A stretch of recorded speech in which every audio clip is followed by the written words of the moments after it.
1918. gada 18. novembrī Tautas padomes veidotājos nebija vienprātības. Viņus vienoja tikai ideja par neatkarīgu valsti.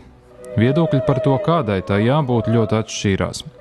Sociāldemokrāti jūsmīgi runāja par sociālistiski demokrātisku republiku, par to, ka valsts dibināšana ir nevis mērķis, bet tikai līdzeklis, kā izveidot sociālistisku iekārtu. Nacionāli konservatīvie politiķi runāja par tautas mošanos no gadsimtiem ilgā miega un nacionālas latviešu valsts izveidi.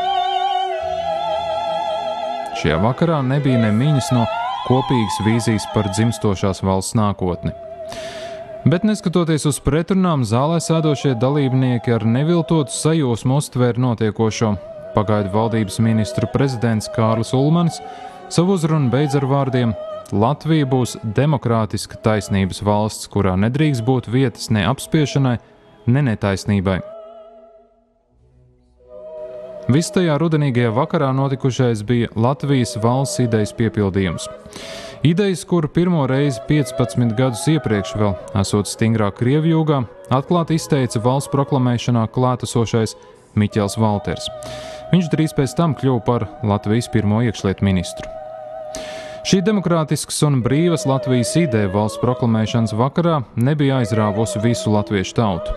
Ziņa par neatkarīgas Latvijas dibināšanas faktu izplatījās pamazām. Tomēr 18. novembris bija sākums brīnumainai valsts piedzimšanai uz drupām. Bija radusies valsts, kas vēl vārga un tikko dzimusi, spēja pārciest pat vairāku ienaidnieku vienlaicīgus uzbrukumus. Tieši šī 18. novembra vakarā Tautas padomes apstiprinājumu guvusī valsts ideja bija tā, kas pārdzīvoja pašu Latvijas valsti, ļaujot arī pēc 50 nebrīvus gadiem atkal nodibināt brīvu un neatkarīgu Latviju. Tā vismaz mūsu prātos ir un būs demokrātiska taisnības valsts, kurā nedrīkst būt vietas ne apspiešanai, ne netaisnībai.